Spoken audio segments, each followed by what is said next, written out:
In the news tonight, fresh violence in the West Bank after Israeli forces shoot dead 2 Palestinians in occupied Jerusalem, and Netanyahu orders new escalated measures against what he describes as Palestinian terror.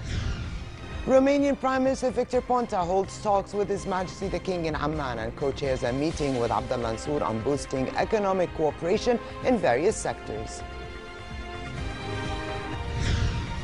And Syrian President Bashar al-Assad commends Russian airstrikes on Daesh and says a coalition between Syria, Russia, Iran and Iraq must succeed or else the whole region will be destroyed.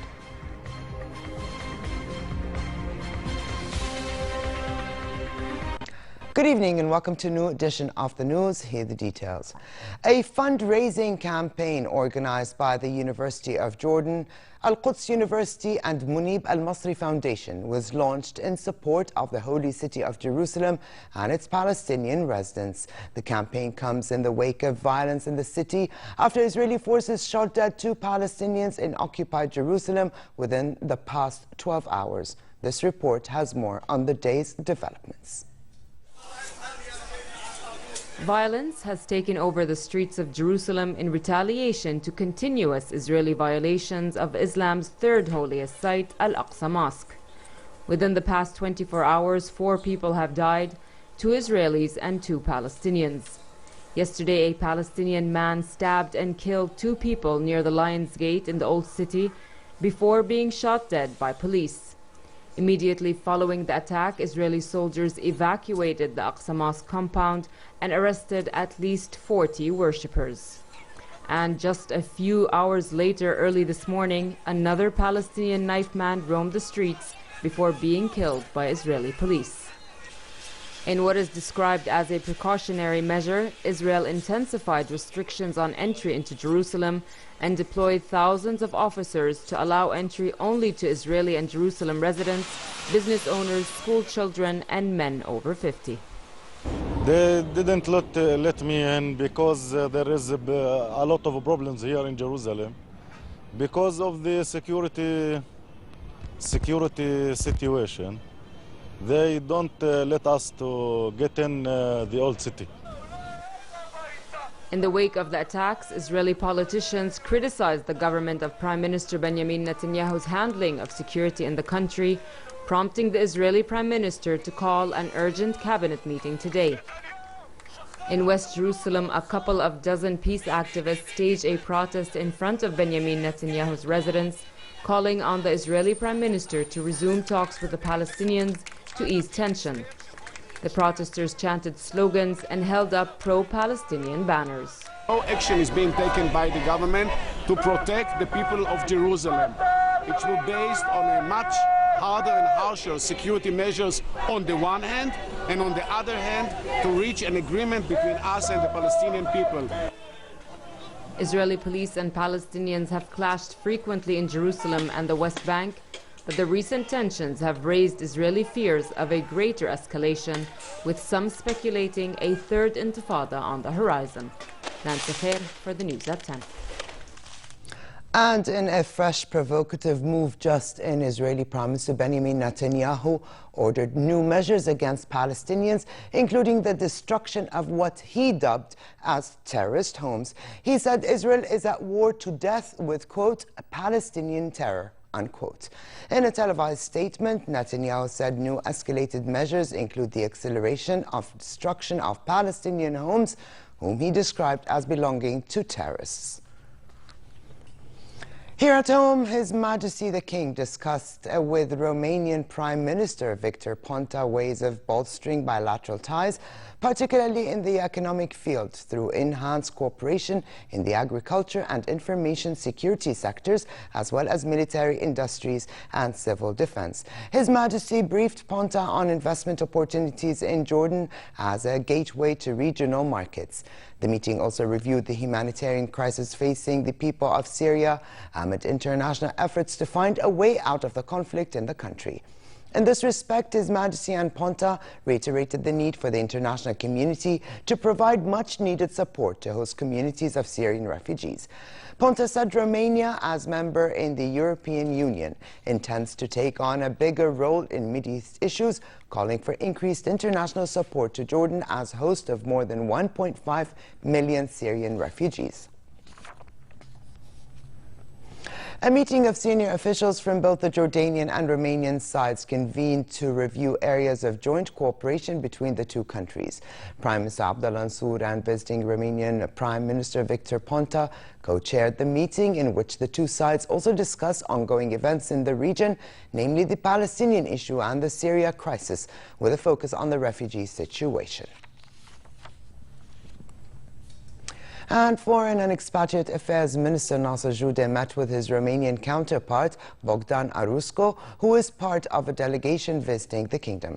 The meeting dealt with Jordan's efforts to confront radical movements in the region and the repercussions of their actions on Islam and on tarnishing the values of moderation and tolerance. Discussions also focused on the Palestinian issue as the core of conflicts in the region. Jude reiterated Jordan's position that calls for the establishment of a Palestinian state according to international resolutions and the Arab Peace Initiative. The foreign minister also made reference to Israel's continued violations and provocative acts in the West Bank that only serve to undermine peace efforts, calling for an immediate end to Israeli aggression. On Syria, Jude said since the outset of the Syria crisis, Jordan has stressed time and again that only a political solution can bring an end to the crisis, and with the participation of all of the Syrian people. Syrian President Bashar al-Assad said a coalition between Syria, Russia, Iran and Iraq must succeed, or else the whole region will be destroyed, in his first comments since Russia launched an intensive air campaign against Daesh positions in Syria. In an interview with Iranian state television, Assad said these four countries were united in battling terrorism and would achieve practical results, unlike the US-led coalition. He described the US-led coalition and its airstrikes in Syria and Iraq as counterproductive, saying that terrorism had only spread. The Syrian president said the Russian campaign has the potential to succeed because it is backed by Iran and has international support, if not from Western countries.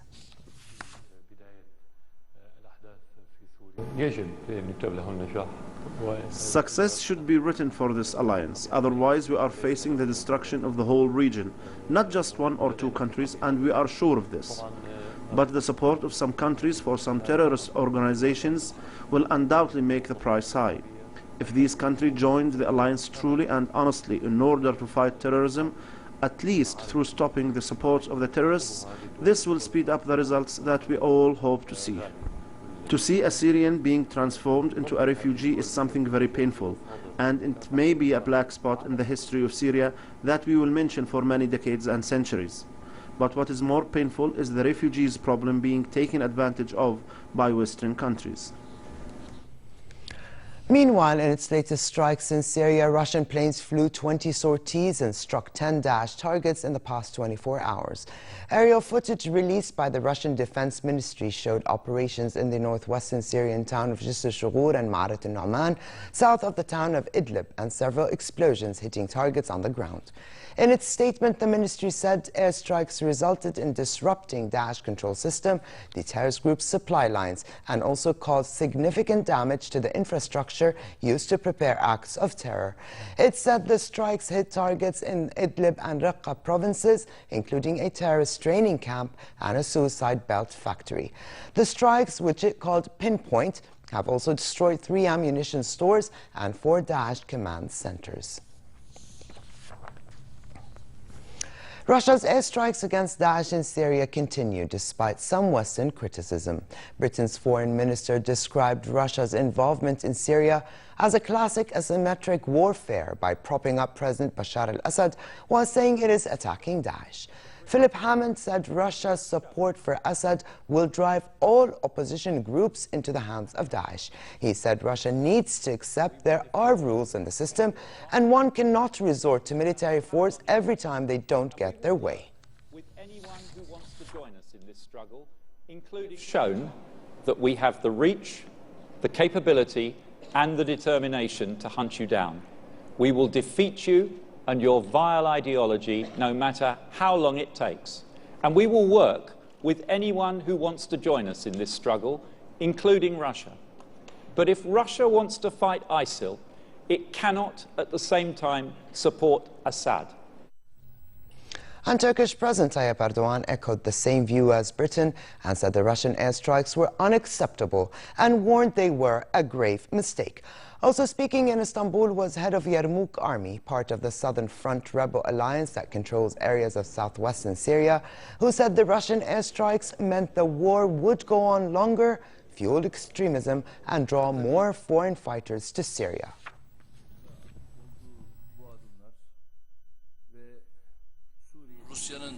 I conveyed our stance to Mr. Putin, both when I went to Moscow and when I had a phone conversation a couple of days ago. Russia is making a grave mistake, and this mistake could be a step that might isolate Russia in the region. We know the dangers of Russian airstrikes, and we use every opportunity to ask for anti-aircraft missiles. It's something we have always asked for, taking every opportunity we can. When we talk to our allies, we ask them to equip us with these kinds of weapons, but we don't get any response. And in the ongoing U.S.-led strikes against Daesh, a U.S. military statement said the coalition carried out 16 airstrikes against the terrorist group in Syria and Iraq over the past 24 hours. 3 of the 6 strikes in Syria struck targets near the town of Hasaka, while Daesh terrorists, weapons and buildings were hit in 10 strikes near several Iraqi cities, including Kirkuk, Fallujah and Ramadi. And here at home, 209 additional Syrian refugees have entered the kingdom over the past 3 days. Border guards assisted the refugees, including men, women and children, settled in shelters, as medical professionals provided those in need with the necessary medical and medicinal services. Thousands of people demonstrated in Paris asking for the global freedom of movement for all and for French borders to be open to migrants. The demonstrators protested against the conditions that migrants face when entering France, how they have been forced to sleep on the streets and are deprived of their basic human rights. They view Europe's reaction to the migrant crisis and the closing of many countries' borders as a criminal act and do not think the solution is a quota system. Another march was staged in Vienna, where almost 150,000 people descended on the city center, also in a sign of solidarity with migrants. Meanwhile, thousands of migrants and refugees continued to cross from Serbia into Croatia as more buses arrived at the border crossing between the villages of Berkasovo and Bapska. Today alone, the buses, which bring people directly from a registration center in southern Serbia, dropped off some 2,000 migrants in Berkasovo. Mostly Syrians and Iraqis fleeing war, the refugees would later resume their journey by walking along a local road that takes them out of Serbia and into eastern Croatia near the Bapska border crossing. Many say they have fled because of the gains made by Daesh in Syria and Iraq. Once in Croatia, they are taken for registration once again in the town of Tovarnik before being transported to Croatia's border with Hungary. Bye-bye. In the United States, vast swaths of southeast and mid-Atlantic states have been grappling with heavy rains and flooding, even as Hurricane Joaquin veered away from the East Coast. U.S. President Barack Obama declared a state of emergency in South Carolina after days of rain left many streets of the coastal city of Charleston underwater. While Joaquin has continued to shift away from the East Coast, dangerous flooding triggered by heavy rainfall is expected across much of the Carolinas and parts of Georgia, Virginia, and New Jersey. Meanwhile, search and rescue teams located debris which appeared to belong to the cargo ship E-1 Pharaoh that went missing in the eye of Hurricane Joaquin, with 33 mostly American crew members aboard. Joaquin battered the central Bahamas archipelago for more than 2 days with 210 kilometers per hour winds, a potentially catastrophic Category 4 hurricane.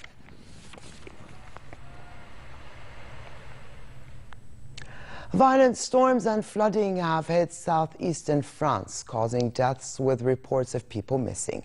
The downpour hit the Alpes-Maritimes region, which lies at the eastern end of France's Mediterranean coast and borders Italy. French President François Hollande announced a state of natural disaster in the affected region. Here's more.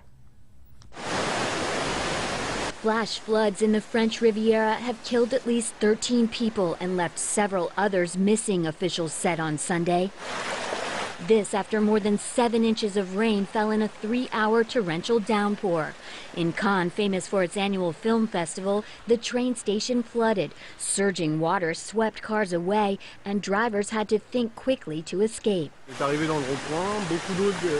We arrived at this intersection. A lot of water was coming down the 2-lane road, and the car was taken away and left there. So we were forced to get out of the car through the window because the water had gone higher than the car windows. We were in the car and forced to come out of it through the windows. The flooding has diverted flights, cut off a local stretch of highway, and left thousands of homes without electricity.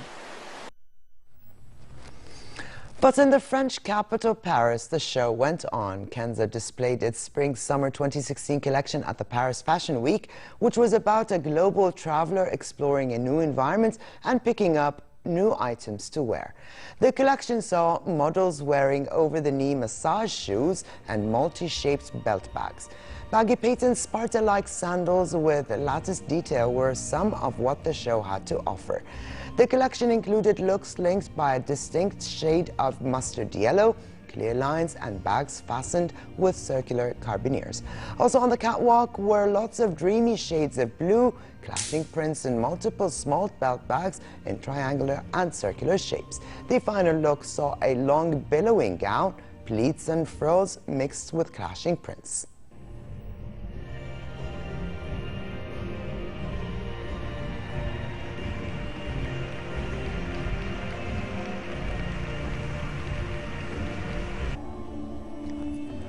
Vivienne Westwood's Spring-Summer Gold label saw floating jackets and bold prints. Entitled Mirror the World, the show was inspired by the idea of saving the city of Venice from the threats posed by climate change, with clothes all carrying the rich Venetian colors of its glorious past. The Venetian theme saw beautifully tailored, perfect style jackets join vintage floral prints, as well as long tailored jackets which hung magically above the models' heads.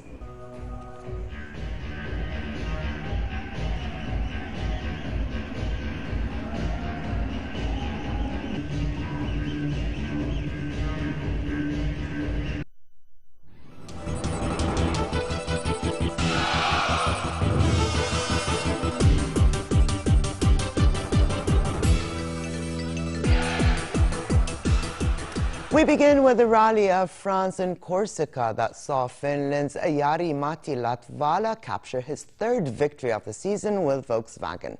Latvala, who also won in Portugal and Finland, beat Britain's Elfyn Evans in a Ford Fiesta by 43.1 seconds, while VW teammate Andreas Mikkelsen of Norway was 3rd. The Finn, who held the overnight lead, extended his advantage on the day's first stage to 17.6 seconds. France was the first rally since Europe's biggest car maker was hit by an emissions scandal.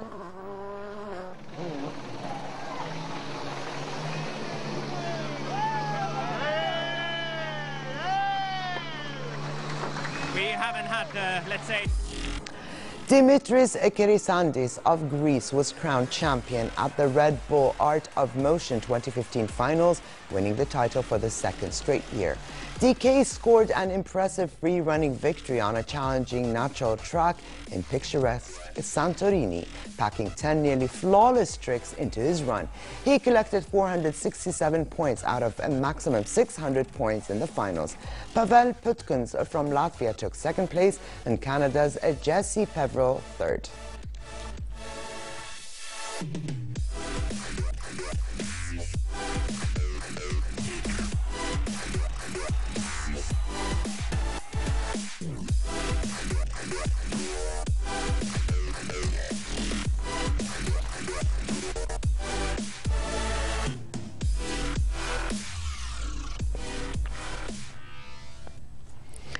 And finally, fair weather continues in most regions tonight with northwesterly light winds. A slight drop in temperature is expected tomorrow, creating moderate conditions across the kingdom. It remains relatively hot, however, in the Gulf of Aqaba, with northerly moderate to brisk winds and slightly high seas. Here now's a look at temperatures forecast for tonight and tomorrow.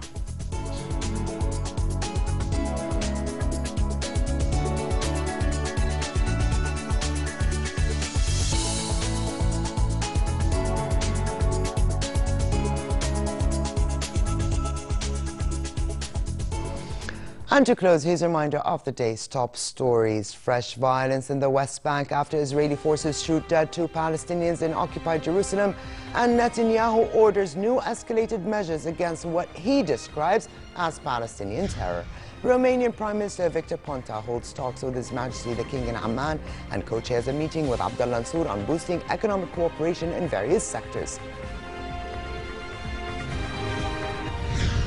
And Syrian President Bashar al-Assad commends Russian airstrikes on Daesh and says a coalition between Syria, Russia, Iran and Iraq must succeed or else the whole region will be destroyed.